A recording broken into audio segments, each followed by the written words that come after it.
You destroyed everything!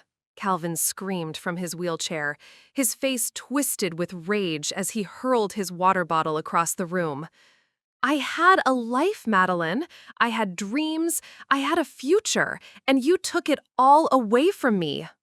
The bottle crashed against the wall where my college diploma once hung, the one I'd taken down years ago to avoid these exact accusations. If only he knew the truth about what I'd really sacrificed and what I was about to do to finally save myself. Before we jump back in, tell us where you're tuning in from, and if this story touches you, make sure you're a subscriber, because tomorrow, I've saved something extra special for you. Tell us a duh. My name is Madeline Brickel, and I'm 29 years old. For the past 6 years, I've been my younger brother's full-time caregiver after a devastating motorcycle accident left him paralyzed from the waist down. But today, as I stood in the doorway of our shared apartment, watching him destroy yet another piece of our furniture in his latest tantrum, I realized something that would change everything. I couldn't save someone who was determined to drown, and I was tired of drowning with him. The morning had started like so many others in our cramped 2-bedroom apartment in downtown Portland. I'd woken up at 5:30 a.m. to prepare Calvin's medications, set up his physical therapy equipment, and make breakfast before my shift at the medical supply company where I worked remotely to maintain the flexible schedule his care required. The routine was as familiar as breathing. Transfer him from bed to wheelchair, help him shower, organize his pills, and brace myself for whatever mood would define his day. "Why are you always hovering?" Calvin had snapped when I tried to help him with his morning medication routine. "God, Madeline, it's like having a prison warden for a sister. I can't even take my own pills without you watching me like I'm some kind of invalid." The irony wasn't lost on me. He was paralyzed. He literally was an invalid. But pointing that out would only trigger another explosion. Instead, I'd bitten my tongue and continued organizing his complex medication schedule, the same pills that kept his chronic pain manageable and prevented the infections that had hospitalized him twice in the past year. "I'm just making sure you don't miss any doses," I'd said quietly, my voice carefully neutral. "Dr. Hansen said consistency is crucial for—" "Dr. Hansen, Dr. Hansen," Calvin had mocked in a sing-song voice, always quoting the doctors like they know everything. Like they know what it's like to be stuck in this chair, in this apartment, with a sister who treats me like a child. I'd finished organizing his pills in silence, my hands moving automatically through the routine I could perform in my sleep. Morning medications, pain relief, muscle relaxants, antibiotics for the persistent kidney issues, supplements for bone density. Each pill represented a small fortune from my medical insurance I maintained through my job, a job I couldn't advance in because I couldn't travel, couldn't work late, couldn't attend conferences or training that might lead to promotions. The explosion had come, as it always did, without warning. "I was supposed to be a mechanical engineer," Calvin had suddenly burst out, his voice rising to that familiar pitch that meant we were heading for a bad day. "I had internships lined up, Madeline. Real companies wanted me. Boeing, Intel, Tesla, they all showed interest after my senior project. Do you know what it's like to watch those opportunities disappear while you're stuck in a hospital bed?" I did know, actually. I knew because I'd been there for every conversation with every recruiter who'd called to withdraw their offers. I'd been the one to field the sympathetic but final phone calls, to watch Calvin's face crumble as his future evaporated one voicemail at a time. I'd also been the one to abandon my own graduate school acceptance letter to become his caregiver, but mentioning that would only make things worse. "Your skills haven't disappeared, Cal," I'd tried, using the nickname that usually softened him. "You could still what? Work from home like you? Become some remote consultant who never gets promoted because she can't show up to meetings? Look at yourself, Madeline. When's the last time you went on a date? When's the last time you had friends over? When's the last time you lived your own life instead of managing mine?" His words had hit like physical blows because they were true. I couldn't remember the last time I'd done any of those things. My last relationship had ended 2 years ago when David finally admitted he couldn't compete with my brother's needs. My friendships had slowly withered as I canceled plans for medical emergencies, therapy appointments, and Calvin's increasingly frequent emotional crises. My life had become a narrow corridor between work and caregiving, with no room for anything that belonged to just me. "I choose to help you," I'd said, the words feeling hollow even as I spoke them. "You're my brother. Family takes care of family." "Choose?" Calvin's laugh had been bitter and sharp. "You guilt me into accepting your help, then act like you're some kind of saint for sacrificing yourself. You know what I think, Madeline? I think you like being needed. I think you like being the martyr sister who gave up everything for her poor, crippled brother. It makes you feel important, doesn't it?" That's when I'd walked to the doorway, needing distance from the venom in his voice. That's when he'd grabbed the water bottle and hurled it with all the force his upper body could muster. That's when 6 years of suppressed resentment and exhaustion had crystallized into a single, clear thought. I don't have to live like this. You want to know what I really think? Calvin continued, his voice following me into the hallway.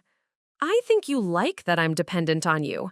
I think you're terrified of what your life would look like if you actually had to build something for yourself instead of hiding behind taking care of me. You didn't steal my life, Madeline. You're using my accident as an excuse to avoid living your own. As I stood there, listening to my brother tear apart everything I'd sacrificed for him, I realized he might be partially right about one thing.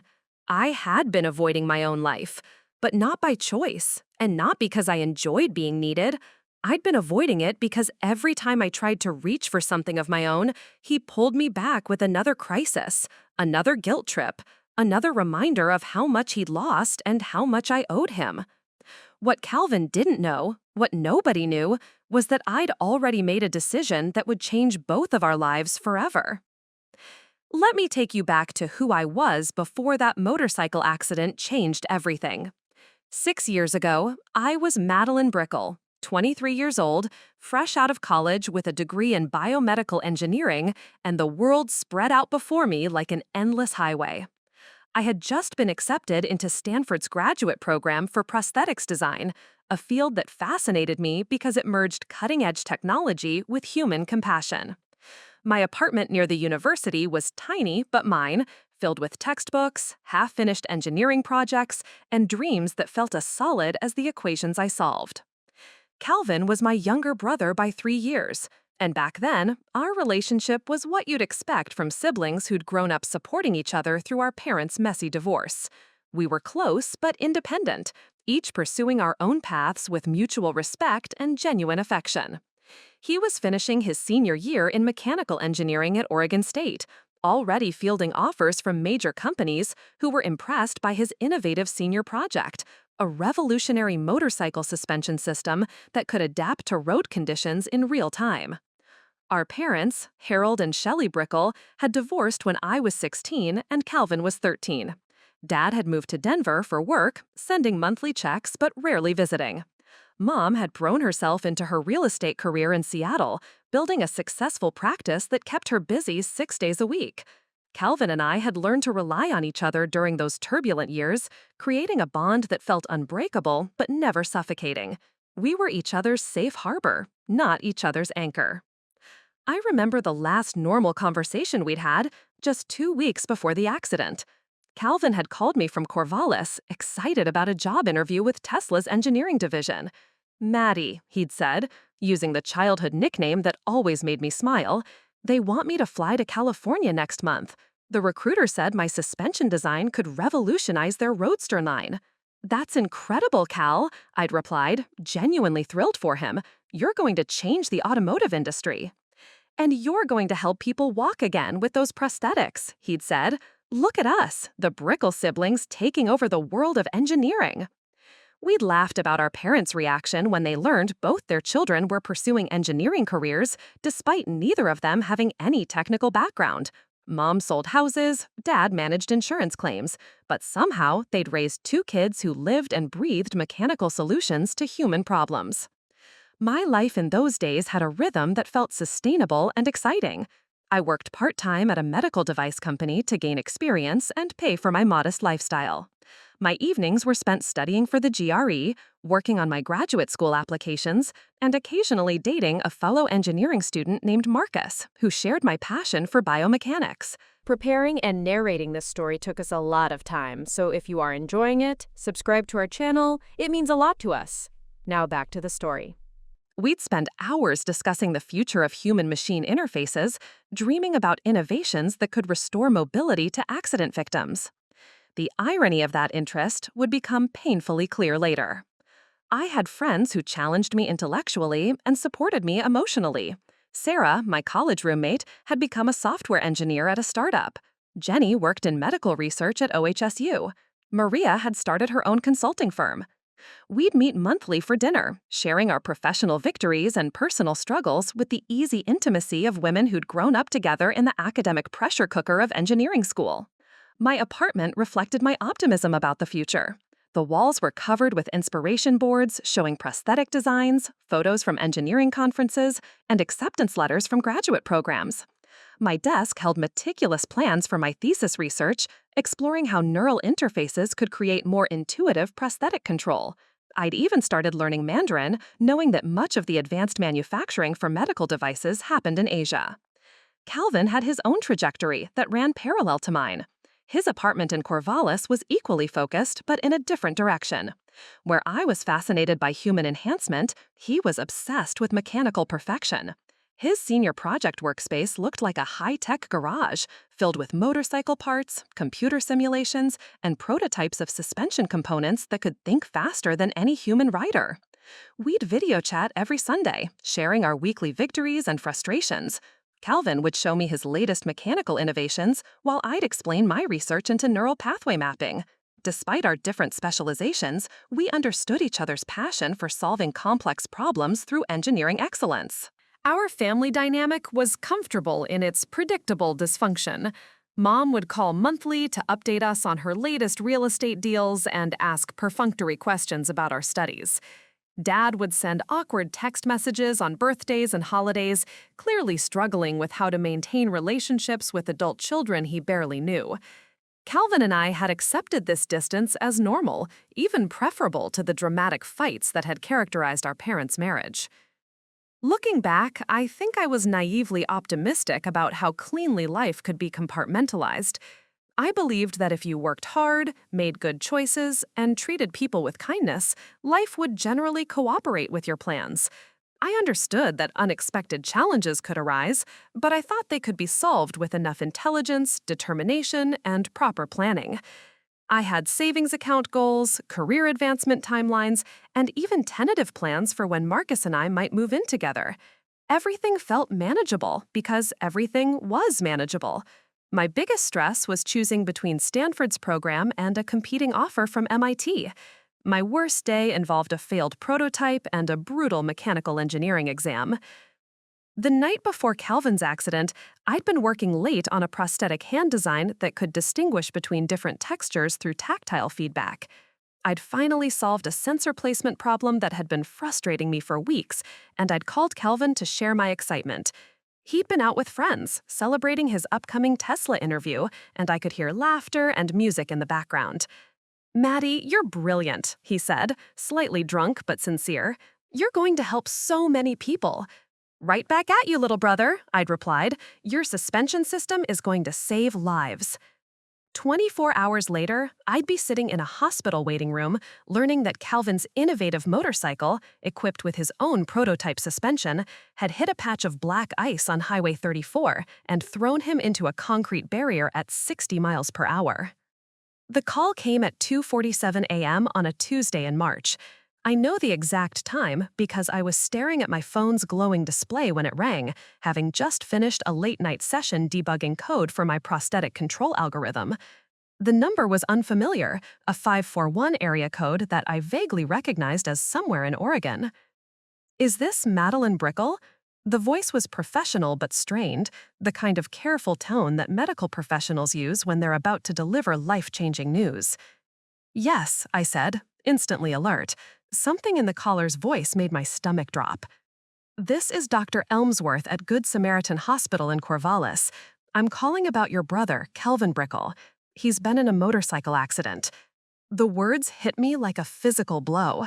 I remember sliding down the wall of my apartment until I was sitting on the floor, still holding the phone. How bad? He's alive, Dr. Elmsworth said quickly, and I could breathe again. But, Miss Brickel, I need you to understand that his injuries are severe. He has a complete spinal cord injury at the T12 level. That means paralysis from the waist down, I finished, my biomedical engineering background providing clinical knowledge I desperately didn't want to need. Permanent? I'm afraid so. We've completed the initial surgery to stabilize his spine, but the damage is extensive. He's conscious and asking for you. The drive from Portland to Corvallis normally took 90 minutes. I made it in just over an hour, my hands gripping the steering wheel so tightly they cramped.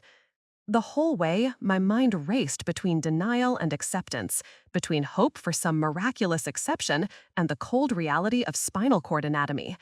I knew too much about the nervous system to cling to false optimism, but not enough about trauma medicine to fully understand what Calvin's future would look like. Good Samaritan Hospital at 3:30 a.m. was a fluorescent maze of exhausted staff and worried families.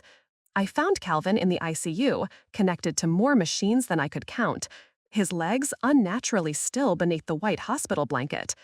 His face was scraped and bruised, but his eyes were alert when he saw me. "Maddie," he said, his voice hoarse from the breathing tube they'd recently removed.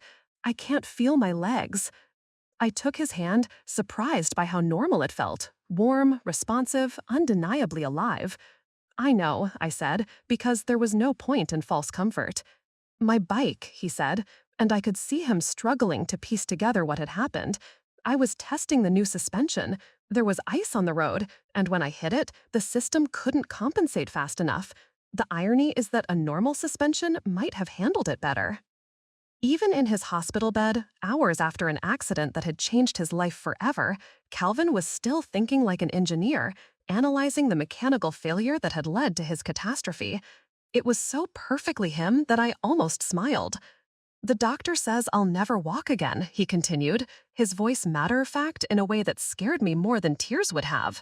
"They want to transfer me to Portland for rehabilitation once I'm stable." "We'll figure it out," I said, though I had no idea what it even was. Over the next week, as Calvin stabilized and prepared for transfer, I got my first education in the complex world of spinal cord injury. Dr. Elmsworth was thorough and patient, explaining not just the medical realities, but the practical implications. Calvin would need months of rehabilitation to learn basic functions, transferring from bed to wheelchair, managing his bowel and bladder, building the upper body strength to compensate for his paralyzed legs. The good news is that his injury is incomplete in some ways, Dr. Elmsworth explained during one of our conversations.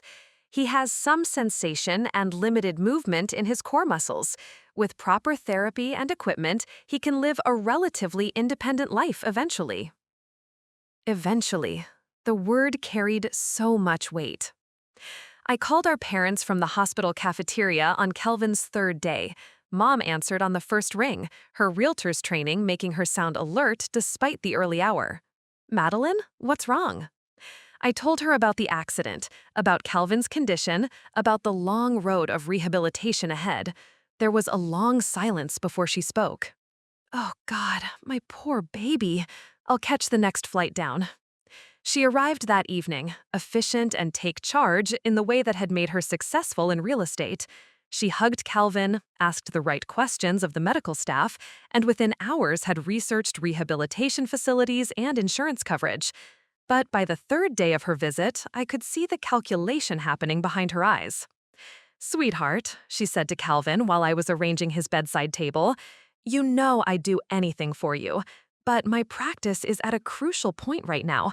I've got 3 major deals closing this month, and my assistant just quit. I can't abandon my clients." Calvin nodded understanding, but I saw the flash of hurt in his eyes before he covered it with pragmatism. Dad's visit was shorter and more awkward. He flew in for a weekend, clearly uncomfortable in the medical environment, struggling to find the right things to say to his paralyzed son. He offered financial help, promised to visit regularly, and left a day early for a business meeting he claimed he couldn't reschedule. "It's okay," Calvin told me after Dad left. "They're dealing with this the way they dealt with the divorce, by staying busy enough to avoid thinking about it too much." The rehabilitation hospital in Portland was a revelation in both positive and negative ways. The facility was impressive, with state-of-the-art equipment and skilled therapists who approached Calvin's recovery with professional optimism. But it was also expensive, devastatingly expensive. Even with insurance, the co-pays and uncovered services were mounting into tens of thousands of dollars. Calvin threw himself into physical therapy with the same intensity he'd brought to his engineering projects. I watched him learn to transfer from bed to wheelchair, saw him build calluses on his palms from propelling himself down hospital corridors, witnessed his frustration when simple tasks took enormous effort. But I also saw something else developing, a bitterness that seemed to grow stronger each day. When other patients in the rehabilitation unit celebrated small victories, Calvin would make cutting remarks about false hope and pointless optimism. When therapists suggested adaptive sports or hobby modifications, he'd dismiss them as consolation prizes for broken people. "Calvin," I said one day after he'd been particularly harsh to a young therapist, "she's trying to help." "Help me what? Accept being less than I was? Learn to be grateful for scraps?" His voice was sharp with anger. "I was going to work for Tesla, Maddie. I was going to design suspension systems for the cars that could change transportation forever. Now they want me to get excited about playing wheelchair basketball?" It was during his 6th week of rehabilitation that the conversation happened that would define the next 6 years of both our lives. I'd been visiting daily, sleeping in the uncomfortable chair beside his bed more often than in my own apartment. My graduate school deferment had turned into withdrawal, my part-time job had become full-time to help with medical expenses, and my relationship with Marcus had ended when I canceled our 3rd date for a medical emergency. "Maddie," Calvin said one evening as I was helping him organize his medications, "I need to ask you something, and I need you to be honest." "Of course." "When I get discharged, I can't go back to my old apartment. 2nd floor, no elevator, narrow doorways. Mom and Dad have their own lives, their own problems. The group homes are—" He paused, choosing his words carefully. "I need someone I can trust, someone who understands what I'm dealing with." I knew what he was asking before he said it. "I know it's not fair," he continued. "I know you have your own plans, your own dreams. But Maddie, I'm scared. I'm scared of being alone with this, of being dependent on strangers who don't know me, don't care about me." Looking back, I think that was the moment when our old relationship died and something else began, something that would slowly consume both of us in ways neither of us could foresee. "You don't have to ask," I said. "Of course I'll help you." Calvin's relief was so profound that I felt guilty for even hesitating. How could I not help my brother when he needed me most? What I didn't realize then was that I wasn't just agreeing to help him recover. I was agreeing to become his lifeline, his scapegoat, and eventually, his target for all the rage and grief he couldn't direct at the black ice that had stolen his future. The discharge planning meeting took place in a sterile conference room at the rehabilitation hospital, with Calvin, myself, and a team of medical professionals discussing his transition to community living, a euphemism that made leaving the hospital sound like a lifestyle choice rather than a necessity driven by insurance limitations. "Calvin has made excellent progress," said Dr. Hansen, his rehabilitation physician, shuffling through a thick folder of assessment reports. "His upper body strength has improved significantly, and he's mastered most activities of daily living. With proper support, he should be able to live quite independently." The word independently hung in the air like a promise everyone knew was only partially true. What kind of support are we talking about? I asked, my notebook ready to capture every detail. Over the past 2 months, I'd become fluent in medical terminology, insurance procedures, and adaptive equipment specifications. Initially, Calvin will need assistance with some personal care tasks, meal preparation, transportation, and medication management, explained Sarah, his occupational therapist. Many of our patients transition to assisted living facilities that specialize in spinal cord injuries. Calvin's jaw tightened. We'd visited 3 such facilities, and while they were clean and well-staffed, they felt institutional in a way that made both of us uncomfortable. The shared rooms, rigid schedules, and constant medical supervision felt like extensions of the hospital rather than homes. "What about family support?" asked Janet, the social worker who'd been helping us navigate the maze of post-discharge options. "My sister has offered to help," Calvin said, his voice carefully neutral. "She has a background in biomedical engineering, so she understands the medical aspects." This was true but incomplete. What Calvin didn't mention was that my offer had evolved from a vague promise to help into an assumption that I would become his primary caregiver. Over the weeks of his rehabilitation, every conversation about his future had somehow included me as a central component, until it became impossible to imagine any scenario where I wasn't involved. "That's wonderful," Janet said, making notes. "Family caregivers often provide the most effective support because they're motivated by love rather than just professional obligation." I nodded, though something about her phrasing bothered me. The word motivated suggested choice, but my involvement had begun to feel less like a decision and more like an inevitable consequence of being Calvin's only available relative. "Now, let's talk about practicalities," Dr. Hansen continued. "Calvin will need a wheelchair-accessible living space, preferably on one level with wide doorways and an accessible bathroom." "I've been looking at apartments," I said, pulling out printouts from my research. "There are some accessible units in Portland, but the waiting lists are long and the rents are—" I paused, calculating numbers I'd memorized. "They're about 3 times what I'm currently paying." "What about modifying an existing space?" suggested Sarah. "Sometimes that's more cost-effective than relocating." Calvin and I exchanged glances. My current apartment was a second-floor walk-up with narrow doorways and a bathroom the size of a closet. His old place in Corvallis was similarly impossible. Neither of us had mentioned the obvious solution yet, though it had been circling our conversations for weeks. "My parents have offered financial help," Calvin said carefully, "but they can't provide hands-on care. My father lives in Denver, and my mother's real estate business keeps her traveling constantly."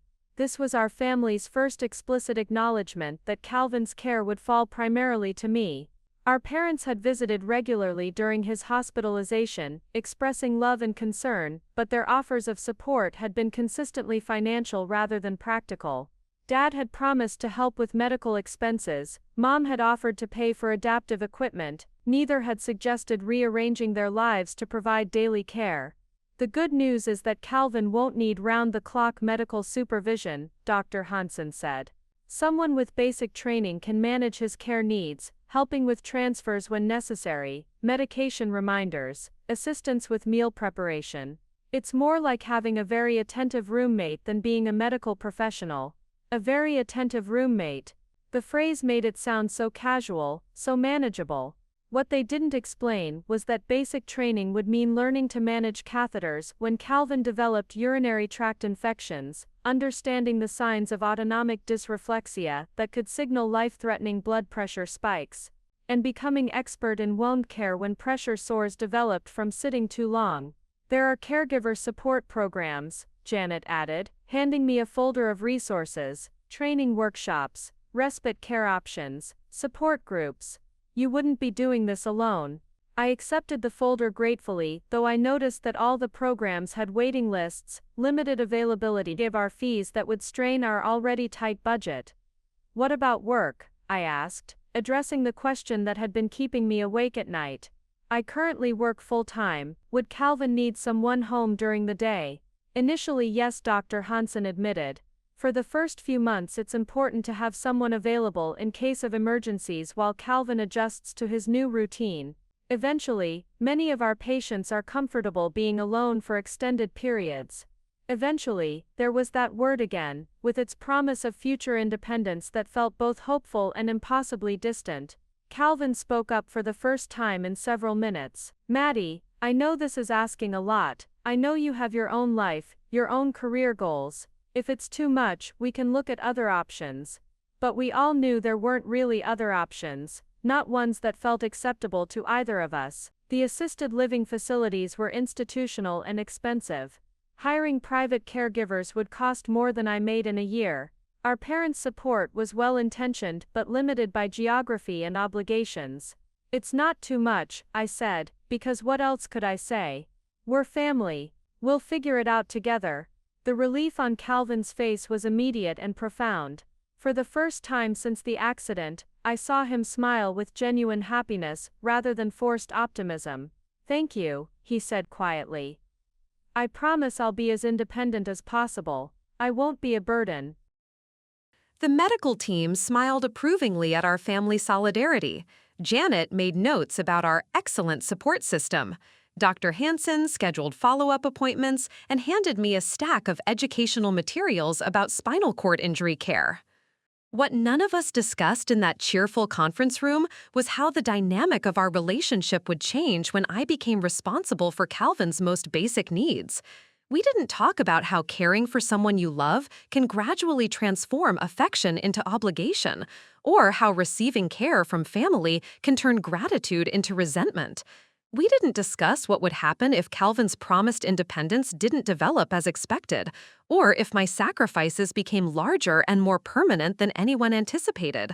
We didn't consider how the brother who had always been my equal would feel about depending on me for intimate personal care, or how I would balance my own needs against his constant presence in my life. Instead, we made arrangements for his discharge, scheduled a moving truck to relocate us both to an accessible apartment I couldn't afford, and began the process of reorganizing both our lives around his disability. As we left the conference room, Calvin reached over and squeezed my hand. "This is temporary," he said, "just until I get back on my feet, figuratively speaking." I squeezed back, believing him completely. I had no way of knowing that temporary would stretch into years, or that Calvin's gratitude would slowly curdle into the accusation that I was stealing his life instead of saving it. The first 3 months of living together were nothing like I'd expected. I'd prepared myself for medical crises, emotional breakdowns, and logistical nightmares. What I hadn't anticipated was how much I would genuinely enjoy Calvin's company once we settled into our new routine. Our apartment was a ground-floor unit in a converted Victorian house in southeast Portland. It wasn't glamorous. The hardwood floors were scratched, the kitchen was cramped, and the rent consumed nearly 60% of my income. But it was ours. Calvin's room faced the garden, where he could watch the seasons change from his bed. My room was smaller but private, giving me space to retreat when the intensity of caregiving became overwhelming. Those early mornings became my favorite part of each day.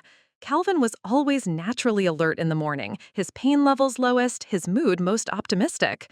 While I prepared breakfast, he would prop himself up in bed with his laptop, working through online programming courses he'd started during rehabilitation. "Listen to this," he said one morning, reading from his computer screen. "Tesla is developing neural interface technology for their autopilot systems. They're essentially creating a direct communication pathway between human intuition and mechanical response." "That sounds familiar," I said, bringing him coffee and his morning medications. "Wasn't that basically what your suspension system was trying to achieve?" "Exactly." His eyes lit up with the first genuine excitement I'd seen since the accident. "The technology exists now to do what I was trying to accomplish mechanically. Instead of predicting road conditions, you could have the car respond directly to the driver's subconscious reactions." These conversations reminded me why Calvin had been such a promising engineer. His mind could leap between concepts, finding connections that others missed. The accident had taken his mobility, but his intellectual gifts remained intact. "Why don't you reach out to them?" I suggested. "Your original work might be relevant to their current projects." Calvin's expression shifted, the excitement dimming. "Right, the guy in the wheelchair with no recent experience wants to consult on cutting-edge automotive technology. I'm sure that would go well." "Your degree hasn't expired, Cal. Your senior project was groundbreaking. Companies hire consultants with disabilities all the time." "Do they?" he asked, genuinely curious rather than bitter. "I haven't exactly been networking from my hospital bed." This became our morning routine: breakfast, medications, and Calvin's gradual re-engagement with the professional world he thought he'd lost. I helped him update his resume, emphasizing his innovative thinking rather than his physical limitations. We researched companies working on adaptive technology, neural interfaces, and smart vehicle systems. You know what's weird? Calvin said one afternoon while I was helping him transfer from his wheelchair to the couch. I thought losing my legs would make me feel less human. But working on these projects, thinking about how technology can enhance human capability rather than just replace lost function, it makes me feel more connected to engineering than I ever did before. Because now you understand the human side of the equation, I said. Before, you were designing for theoretical users. Now you know what it actually feels like to need technology to work perfectly. Exactly. Every time I transfer wrong and scrape my shin, I think about better wheelchair design. Every time I can't reach something, I think about environmental modifications. My accident gave me insights I never would have had otherwise. These conversations revealed a Calvin I'd never fully known before. Without the constant momentum of school and social obligations, he had time to think deeply about questions that interested him. He started a blog about adaptive technology, writing thoughtful analyses of assistive devices and their design flaws. His posts gained a small but engaged following of other disabled engineers and designers. I got a comment today from a woman who lost her arm in a car accident, he told me excitedly. She's working on prosthetic design at MIT. She wants to collaborate on an article about intuitive control interfaces. That's amazing, Cal. You're building exactly the kind of network you need. These comments accumulated like small cuts, each one minor, but collectively creating a constant sense that I was failing him in ways I couldn't identify or correct. Calvin never said outright that I was inadequate, but his comparisons to other caregivers, other families, other support systems created a persistent undercurrent of dissatisfaction with my efforts. The breaking point came during our second year together, when Calvin's blog about adaptive technology had gained enough attention to attract interest from a consulting firm specializing in accessibility design. They offered him a part-time remote position, exactly the kind of opportunity we'd both hoped would emerge from his writing. "This could be amazing, Cal," I said when he told me about the offer. "It's exactly what you've been working toward." "If I take it," he said, his tone flat. "If? Why wouldn't you take it?" "Because I'd need to be available for video conferences during business hours. I'd need reliable internet, proper lighting, a professional workspace. I'd need to be sure I wouldn't have medical emergencies that interrupt important meetings." Everything he'd listed was manageable. Our internet was fine, his room had excellent natural light, and his medical issues were well controlled. But instead of problem solving, Calvin seemed to be looking for reasons to decline. "I'd also need to be confident that my support system could handle the additional stress of my working schedule," he continued, looking directly at me. "Right now, I'm not sure that's realistic." The implication was clear. My caregiving wasn't reliable enough to support his professional aspirations. Somehow, his opportunity was being framed as another burden I might not be capable of handling. That night, I lay awake, wondering when my brother's recovery had become my responsibility to prove rather than his challenge to meet. Despite Calvin's increasing criticism, something unexpected happened during our third year together that temporarily restored the closeness we'd lost. A series of medical complications forced us to work as a team in ways that reminded me why I'd chosen to care for him in the first place. It started with a pressure sore that developed despite all our preventative measures. Calvin had been experiencing phantom pain that made him reluctant to shift positions regularly, and by the time we noticed the small red mark on his tailbone, it had already progressed to a stage 3 wound requiring intensive daily care. "This is my fault," Calvin said as I cleaned and dressed the wound for the first time. His voice was quieter than it had been in months, stripped of its usual edge of criticism. "I should have been more careful about positioning." "It's not anyone's fault," I replied, focusing on the technical aspects of wound care to avoid dwelling on how serious this complication could become. Pressure sores are a known risk. We caught it early enough to treat it at home. But treating it at home meant Calvin had to spend most of each day lying on his side or stomach to keep pressure off the wound. I had to dress it twice daily with specialized supplies that insurance only partially covered. Most challenging, Calvin's mobility was severely restricted just when his consulting work was demanding more of his time and attention. "I can't take video calls like this," he said, lying face down on the bed while I changed his dressing. "I look ridiculous. I sound ridiculous. How am I supposed to maintain professional credibility when I'm basically bedridden? We'll figure it out, I said, though I wasn't sure how. The consulting firm had been understanding about his medical needs, but there were limits to how much accommodation any employer could provide. That's when I surprised both of us by suggesting a solution that went far beyond typical caregiving duties. What if I help facilitate your calls? I offered. I could handle the technical setup, manage the camera angles, maybe even take notes so you can focus entirely on the content. Calvin turned his head to look at me, confusion replacing his usual frustration. You do that? That's not really part of taking care of my medical needs.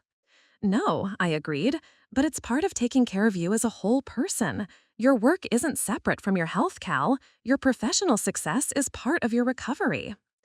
Over the following weeks, we developed a system that was more collaborative than anything we'd tried before. I became Calvin's behind-the-scenes partner, setting up lighting and camera equipment that made his bedside workspace look professional, managing his calendar to accommodate wound care around important meetings, and even researching technical topics so I could anticipate questions or problems that might arise during his consultations. This is actually working better than I expected, Calvin admitted after a particularly successful video conference with a major medical device company. Having you handle the logistics lets me focus completely on the engineering problems. It's like having a personal assistant who actually understands what I'm trying to accomplish. The pressure sore took 3 months to heal completely, but during that time, our relationship transformed again. Calvin's forced vulnerability reminded us both that his disability was real and ongoing, not something he could simply overcome through determination. My expanded role showed me that caregiving could be creative and professionally meaningful rather than just a series of medical tasks. I want to start a business, Calvin announced one evening as I was finishing his wound care routine, not just consulting for other companies, but developing our own adaptive technology products. Our own? I asked, noting his choice of pronouns. Well, my designs and your support. But Maddie, you've become essential to how I work. I can't imagine trying to do this without you anymore. Over the following weeks, we developed a system that was more collaborative than anything we'd tried before. I became Calvin's behind-the-scenes partner, setting up lighting and camera equipment that made his bedside workspace look professional, managing his calendar to accommodate wound care around important meetings, and even researching technical topics so I could anticipate questions or problems that might arise during his consultations. This is actually working better than I expected, Calvin admitted after a particularly successful video conference with a major medical device company. Having you handle the logistics lets me focus completely on the engineering problems. It's like having a personal assistant who actually understands what I'm trying to accomplish. The pressure sore took 3 months to heal completely, but during that time, our relationship transformed again. Calvin's forced vulnerability reminded us both that his disability was real and ongoing, not something he could simply overcome through determination. My expanded role showed me that caregiving could be creative and professionally meaningful rather than just a series of medical tasks. I want to start a business, Calvin announced one evening as I was finishing his wound care routine, not just consulting for other companies, but developing our own adaptive technology products. Our own? I asked, noting his choice of pronouns. Well, my designs and your support. But Maddie, you've become essential to how I work. I can't imagine trying to do this without you anymore. It was the first time in months that Calvin had expressed genuine appreciation for my role in his life, rather than criticism of my limitations. But something about his phrasing made me uneasy. I couldn't imagine trying to do this without you, suggested permanence I wasn't sure I'd consciously agreed to. What would that look like practically? I asked.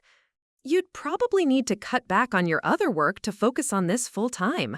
I know that's a big ask, but the potential income could be significant, better than what either of us is making now. Calvin's enthusiasm was infectious, but I found myself hesitating in ways I hadn't expected. The consulting work had been demanding but temporary, a way to help Calvin rebuild his professional confidence. Starting a business together felt like formalizing our caregiving relationship into something more permanent and all-consuming. I don't know anything about running a business, I said. You don't need to. You understand the technical side, you're great with people, and you already know how to manage complex logistics. Plus, you'd be working for yourself instead of just supporting someone else's career. The someone else stung, though I wasn't sure Calvin intended it as criticism. When had my career become secondary to his recovery?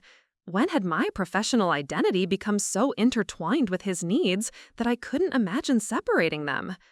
Let me think about it, I said, though part of me already knew I would agree. How could I not? Calvin was finally excited about his future again, finally seeing possibilities rather than just limitations. How could I be the obstacle to his progress after everything we'd been through together? What I didn't realize was that this business partnership would become the foundation for Calvin's eventual accusation that I had stolen his life. By becoming indispensable to his success, I was also becoming responsible for his failures. And Calvin was not someone who accepted failure gracefully. The business launched during our 4th year together, and initially, it felt like vindication of everything we'd built. Calvin's adaptive technology designs were genuinely innovative.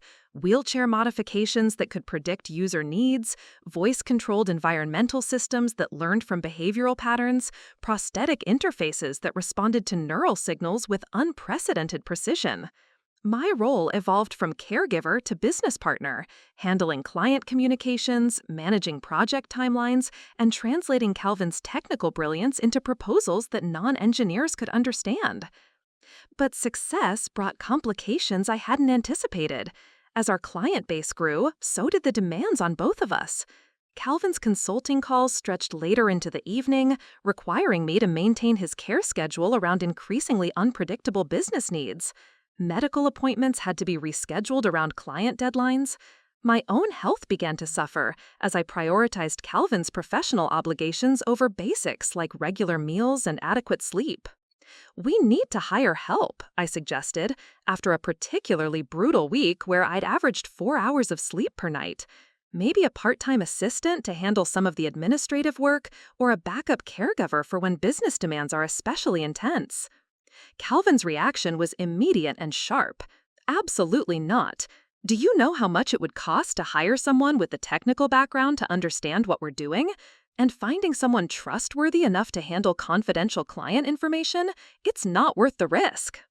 I'm not talking about replacing myself, I clarified, just getting some support so I'm not doing everything alone. You're not doing everything alone. We're partners in this business. Your workload is your investment in our shared success. There was something about the way Calvin framed my exhaustion as an investment rather than a problem that made me deeply uncomfortable. When had my well-being become secondary to our business success? When had I agreed to sacrifice my health for Calvin's professional goals? The answer, I realized, was that I'd never explicitly agreed to it. The changes had been gradual. Each new demand presented as temporary or exceptional until the exception became the rule. During this period, I also began to notice Calvin's increasing isolation from everyone except me. Friends who had maintained contact during his recovery were systematically pushed away through Calvin's criticism and unrealistic expectations. "Harry called today," I mentioned one evening while helping Calvin prepare for bed. "He wanted to know if you'd like to meet for coffee this weekend." "What did you tell him?" "That I'd ask you. It might be nice to see him. You haven't spent time with friends in months." Calvin was quiet for a long moment. "Harry doesn't understand my life anymore, Maddie. None of them do.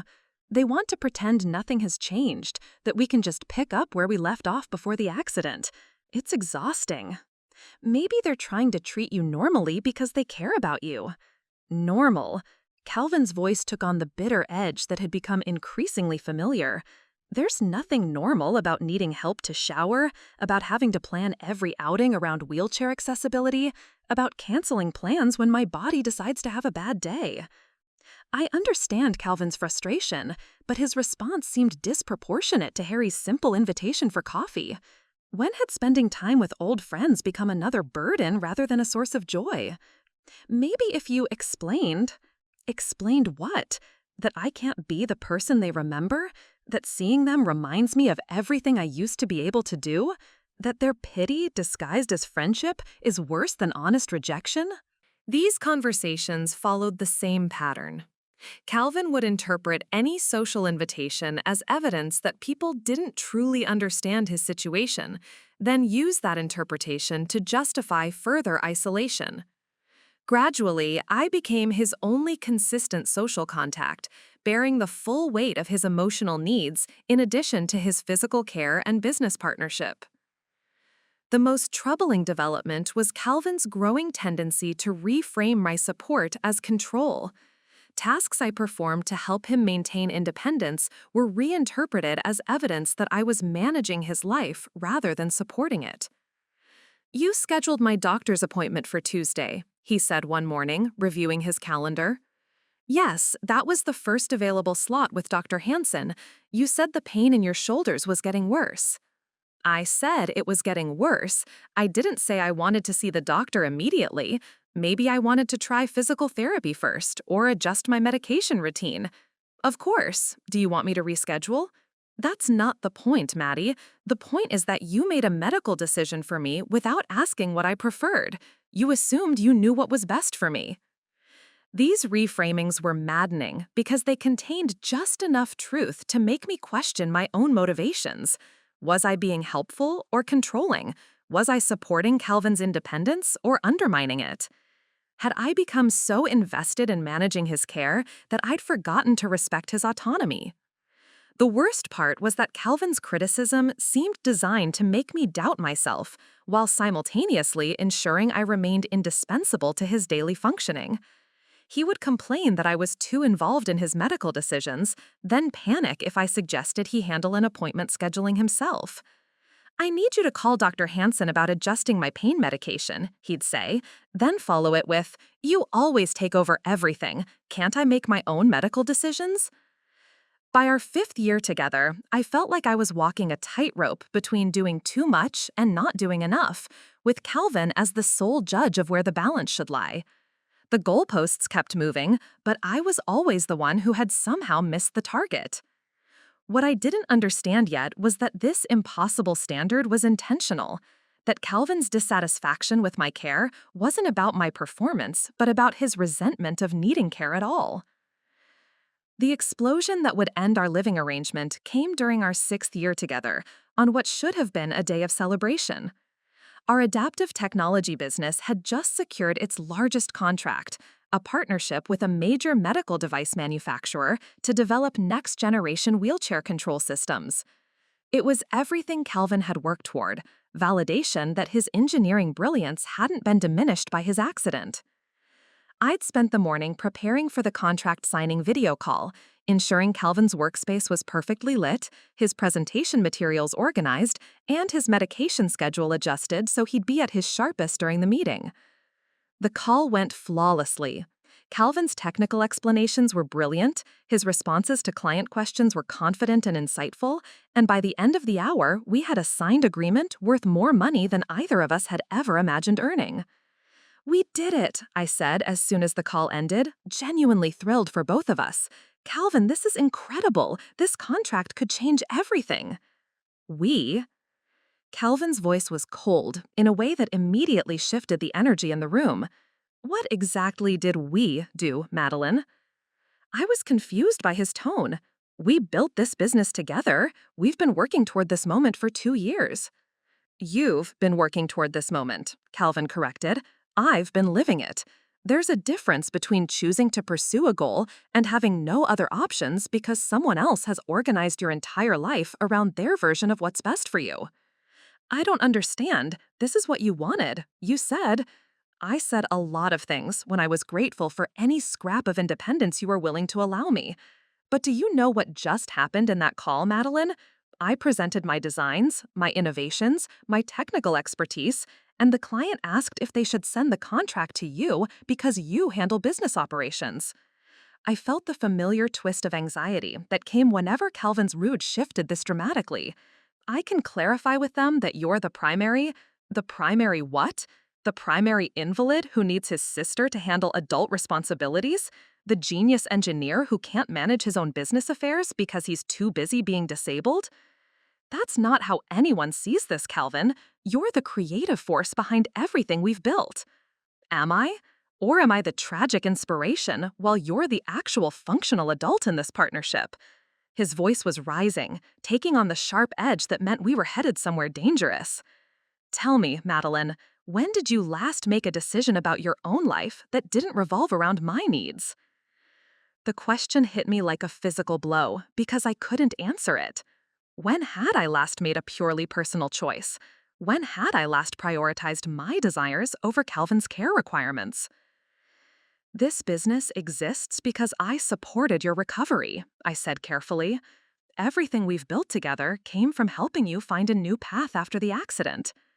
Exactly, Calvin said, his smile sharp and bitter. You've built your entire identity around being my savior, and now you expect me to be grateful that you've made my life into your personal rehabilitation project? The accusation was so unfair, so deliberately cruel, that I felt something inside me finally break. I gave up everything for you, I said quietly. And there it is, Calvin replied. Finally, some honesty about what this has really cost you. Do you know what that means, Madeline? It means you've been keeping score this entire time, measuring what you've sacrificed against what I owe you. That's when I realized I couldn't do this anymore. The conversation that would change everything happened 3 days after Calvin's accusation that I was keeping score of my sacrifices. I'd spent those days in a strange state of emotional numbness, going through the motions of our daily routine while a single thought circled endlessly in my mind. I don't have to live like this. I'd been researching something in secret, using my lunch breaks at work to make phone calls and browse websites I cleared from my browser history. The Grove at Maplewood was a residential facility specializing in young adults with spinal cord injuries. Unlike the institutional settings we'd toured 6 years ago, this place felt like a college campus. Private apartments, common areas designed for socializing, on-site medical support that was comprehensive but unobtrusive. Tell me about your brother's current living situation, asked Sharon Elmsworth, the admissions coordinator, during our initial phone consultation. He lives with me, I said, the words feeling strange after so many years. I've been his primary caregiver since his accident. And how is that working for both of you? I'd practiced this conversation in my head, but when the moment came to speak honestly about our situation, I found myself struggling to find words that didn't sound like either betrayal or self-pity. It's complicated, I finally said. Calvin is brilliant and capable, but he's also angry. At me, specifically. He seems to believe that my helping him has somehow prevented him from becoming truly independent. That's not uncommon, Sharon said gently. Many people in Calvin's situation experience conflicted feelings about family caregivers. Sometimes the people we love most become symbols of everything we've lost, even when they're actually helping us rebuild. Her words were a revelation I wasn't prepared for. Calvin's anger wasn't really about my inadequacy as a caregiver. It was about what my presence represented. Every time he looked at me, he saw evidence of his dependence, proof that the accident had changed not just his body, but his fundamental relationship to the world. The Grove is designed specifically to address these dynamics, Sharon continued. We provide comprehensive support that allows residents to live independently while having access to professional care that doesn't carry the emotional complexity of family relationships. What would that look like practically? Calvin would have his own apartment within our community. He'd receive assistance with activities of daily living from trained professionals, but he'd manage his own schedule, his own social relationships, his own business affairs.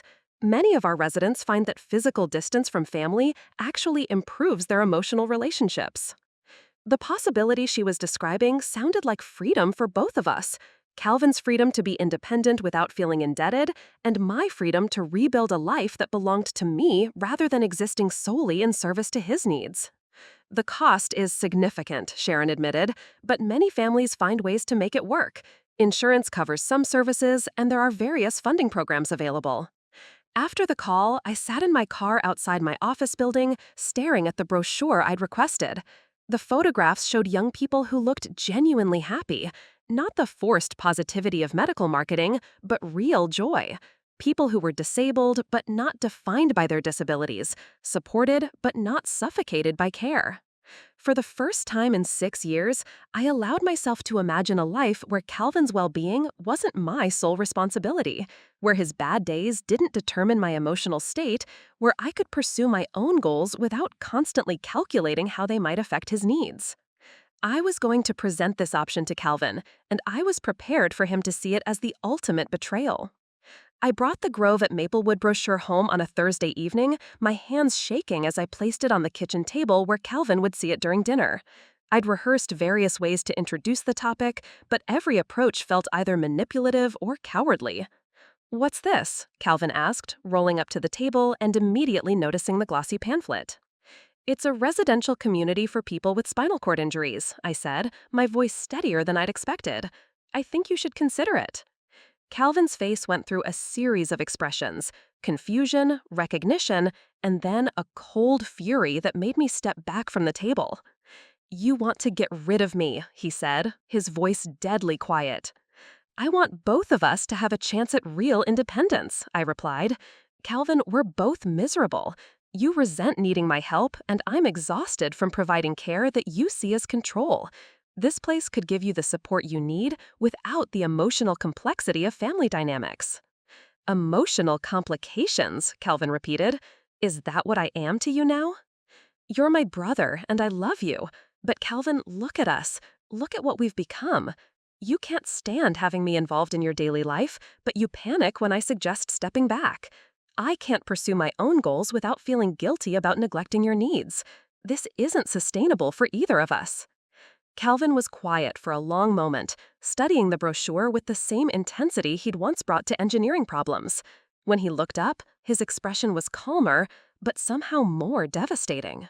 "Do you know what this really is, Madeline?" he said.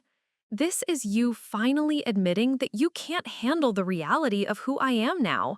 For 6 years, you've been trying to fix me, to manage me back into someone you could be comfortable with. And now that you've realized I'm never going to be grateful enough, compliant enough, or easy enough to justify your sacrifices, you want to hand me off to professionals. That's not— It's exactly what this is," he continued. "You've spent 6 years building your identity around being my savior, and now that the role isn't fulfilling anymore, you want out. But you can't just abandon me, so you found a way to make it look like you're helping me become independent." The accusation was so precisely crafted to maximize my guilt that I finally recognized it for what it was: emotional manipulation designed to keep me trapped in a dynamic that served Calvin's needs while destroying my well-being. "You're right about one thing," I said quietly. "I can't handle the reality of who you've become. Not because you're disabled, Calvin, but because you've become cruel. You've turned your anger about the accident into a weapon you use against the person who loves you most. So this is my fault? My attitude is the problem? Your attitude toward me is a problem, yes. Calvin, I didn't cause your accident. I didn't steal your opportunities. I didn't ruin your life. I gave up 6 years of mine trying to help you rebuild yours, and instead of acknowledging that sacrifice, you've spent the last 2 years convincing me that everything I do is wrong, while simultaneously making sure I can't stop doing it." For the first time in our conversation, Calvin looked genuinely shocked. In 6 years, I had never directly challenged his narrative about our relationship. "The Grove isn't about me giving up on you," I continued. "It's about me finally giving up on the fantasy that I can love you enough to heal your anger." The 3 weeks that followed our conversation about the Grove were the hardest of my life, but also the most clarifying. Calvin oscillated between rage, manipulation, and occasional moments of what seemed like genuine self-reflection. He accused me of abandonment, then promised he would change if I just gave him another chance. He threatened to refuse the placement, then researched the facility obsessively and admitted it looked better than expected. "I'm scared," he finally said one evening as we were finishing the application paperwork. It was the first completely honest thing he'd said to me in months. "I know," I replied. "I'm scared too. What if I can't handle being around other disabled people all the time? What if they're all bitter and angry like me? What if they're not?" I countered gently. "What if being around people who understand your experience without pitying you actually helps?" Calvin was accepted at the Grove with a move-in date 6 weeks away. Those final weeks together were strange, sometimes tender, sometimes tense, but fundamentally different because we both knew they were ending. Calvin seemed to be testing whether I would actually follow through with the plan, while I was discovering what it felt like to make decisions based on my own well-being rather than his immediate needs. "I need you to know something," Calvin said on his last night in our apartment. "I do understand what you gave up for me. I know you deferred graduate school, broke up with Marcus, lost touch with your friends. I know you've been working a job you're overqualified for because it gave you the flexibility to take care of me." I waited, unsure where this admission was leading. "I also need you to know that recognizing your sacrifices doesn't mean I'm grateful for them," he continued.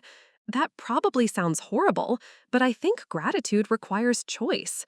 You chose to give those things up, but I never chose to need you to give them up. I felt guilty about your sacrifices and resentful of your choices, and I've been taking both feelings out on you." It was the most insight Calvin had shown into our dynamic in years, and also a strange kind of goodbye to the brother I'd known before the accident. "I don't need your gratitude, Cal," I said. "I just need you to stop punishing me for caring about you." "I'm going to try," he said. "I think maybe I need to figure out who I am when I'm not reacting against your help all the time." The day Calvin moved to the Grove, I helped him pack his belongings and drove him to his new home. His apartment was bright and spacious, with adaptive features that had been designed by people who understand disability from the inside out. His neighbors were young professionals, graduate students, artists, people who happened to be disabled rather than people defined by their disabilities. "Thank you," Calvin said as I prepared to leave, "not for taking care of me, but for knowing when to stop." It was the closest thing to peace we'd found in years. 6 months later, Calvin called to tell me he'd started dating someone, a woman named Rebecca who was completing her master's degree in social work. A year later, he invited me to visit, and I was amazed to see him genuinely happy for the first time since his accident. "You were right," he admitted during that visit. "I needed to learn how to be disabled without making it your problem to solve." I'd used my newfound freedom to return to graduate school, finally pursuing the prosthetics research I'd abandoned 6 years earlier. My thesis focused on adaptive technology for young adults transitioning to independent living, research directly informed by everything I'd learned during Calvin's recovery. Our relationship would never be the same as it was before his accident, but it had become something healthier, a connection based on choice rather than obligation, love rather than guilt, mutual respect rather than caregiver dependency. Sometimes the most loving thing you can do for someone is refuse to enable their worst impulses, even when those impulses are born from genuine trauma and legitimate grief. I'd learned that leaving toxic family dynamics isn't abandonment. It's creating space for healing that can't happen when everyone remains trapped in patterns that serve no one well. Calvin had learned that healing required taking responsibility for his emotional responses rather than making others responsible for managing them. And both of us had discovered that love without boundaries isn't actually love at all. It's just another form of control disguised as devotion. Up next, you've got 2 more standout stories right on your screen. If this one hit the mark, you won't want to pass these up. Just click and check them out. And don't forget to subscribe and turn on the notification bell so you don't miss any upload from us.